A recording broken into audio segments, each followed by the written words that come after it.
Files UFO Hunters, the documentary. And you'll know when you see it because you'll see an expose of many different people in the UFO field. It was really about them and their research and not debunking them.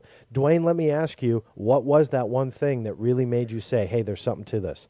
Well, there's two things. I want to make sure I mention one thing. One of the other things that made that show stand out to me, and you pointed this out to me, I didn't realize this, but when we finally got done writing it and started assembling it, you said, this may be the first UFO documentary you saw that didn't have a debunker. Yes. Didn't have your Joe Nickel, didn't have your people out there that just would completely poo-poo it. We actually were able to do an entire show that is just the experts talking about the best evidence they had and the best cases. Mm-hmm. And as you know, we went through, anybody who saw it, we went through whether it's trace case evidence or whether it's evidence like Dr. Roger Lear, who had people with pieces in their body, a lot of different people. When we got to interview sort of the cream of the crop of UFO people out there, I was very fortunate to meet a lot of these people. John Schuessler, Stan Friedman, trying to think who else we used for that show. Bob like you Wood, said, Dr. Lear, yep. Ted Phillips was on there. Ted Phillips, Ann Druffel, Nick Redfern. We used a lot of people for this thing. The incident that really strikes me as the one that was a turning point is the same one that's been a turning point for a lot of people. In April 24th of 1964, in Socorro, New Mexico, Officer Lonnie Zamora had witnessed something that looked like sort of an egg-shaped ship, and he saw saw sort of creatures or people, bipedal creatures walking around. It took off, leaving a burn mark, so hot in some places that the sand melted into glass. The plants around it were rapidly dried. It was still smoking. And they went over to the site, and there was imprints in the ground where things were something that weighed like 8 tons was sitting. I think it was like 8 tons, that weight. There was footprints around there, and there's no reason for this to have happened. No, and there's other witnesses that saw something leaving town, like flying away, but there's no logical explanation for this. And this was an officer of the law. Mm-hmm. And this is a case that left physical evidence on the ground, something that tangible that you can actually look at and study. And Project Blue Book looked into it. I know J. Allen Hynek looked into it. Ted Phillips, who was studying under Dr. J. Allen Hynek, looked into it.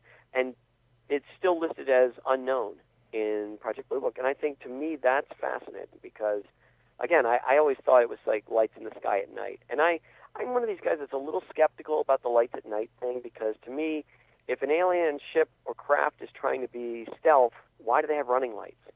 So I never understood that. So when something happens that's a daylight sighting from multiple witnesses with physical evidence, and one of the witnesses is an officer of the law who it's in his best interest not to go around telling people about a UFO, well, I have to put a little bit of weight into that. Mm-hmm. And that, to me, makes a little bit more sense to look into when you have cases. And there's people like Ted Phillips. Ted Phillips, I don't know if you've interviewed him for your show, but he's basically the mastermind behind a lot of the trace evidence shows. He is a guy that studied, I think, well over 3,000 cases where there's actual physical evidence. And because I get to do these shows, I'm fortunate enough to be able to go to these people's houses, spend the day with them, travel with them. You and I got to travel with Ted to Minnesota, was it? Yeah, it was. Minnesota. Yeah, and spend a day or two with him out there while he's investigating one of these things. I got to spend a few days back in March in Aztec, New Mexico, where he and I and a few others went out to the actual site of the supposed landing in 1948. And Ted's just a great guy, and now he's got a team around him. Yeah. The UFO Physical, he's got a site called UFO Physical, I think it is. Mm-hmm. But he's got a team around him of really good guys that help him research this stuff. And you and I actually worked on a show that you just mentioned with Ted, but it was actually a spin-off from from a segment of UFO Hunters. Right. We're talking with Duane Tudahl here on the Black Vault Radio Network, BVRN. I'm your host, John Greenwald Jr. make sure you stay tuned. It's the bottom of the hour already. This hour is flying by with my dear friend Duane Tudahl. Finally got him on the show. I think we should have made it a 2-hour show with Duane. Coming up. Stay tuned.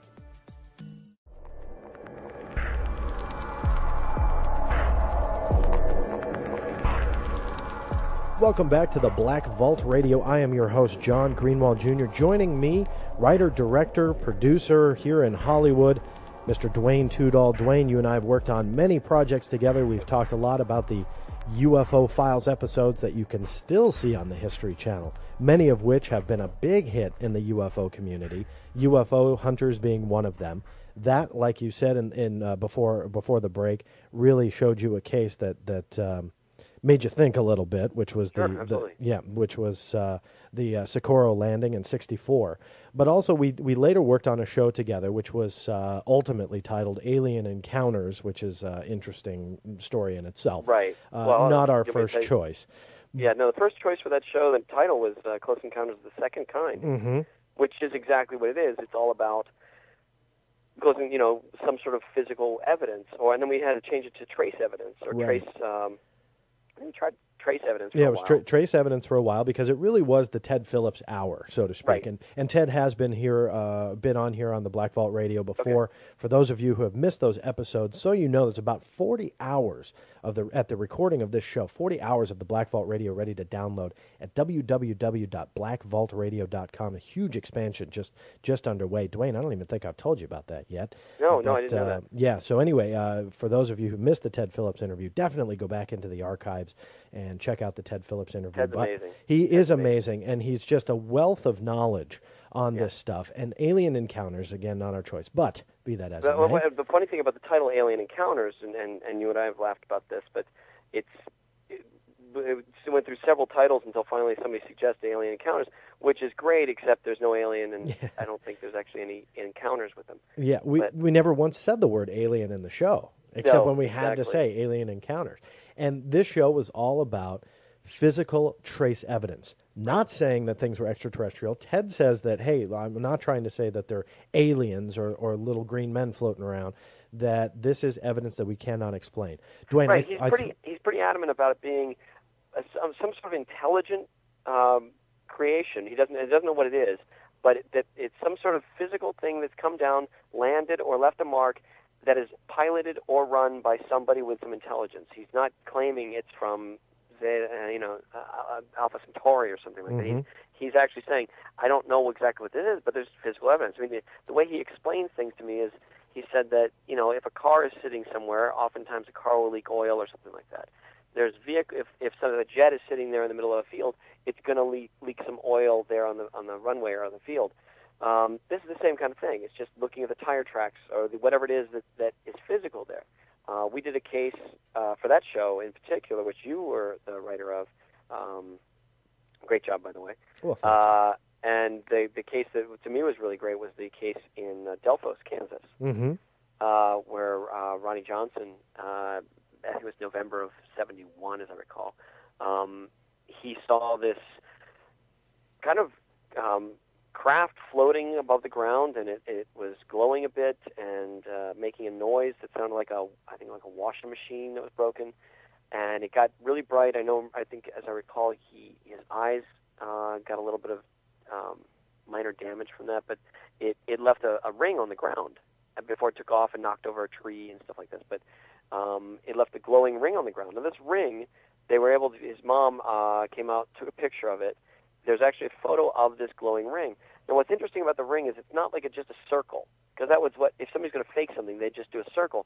It was more like a horseshoe, where the end of it was where the wind was blowing, and you could see that the wind kind of took part of it down a little bit. So it really was kind of something that if somebody's going to fake this, it wasn't the way they would have faked it, probably. But anyway, it glowed. The mom touched it. I remember her fingers got numb and stayed numb for, I think, about a quarter of a century. She rubbed it on her leg. Her leg became numb.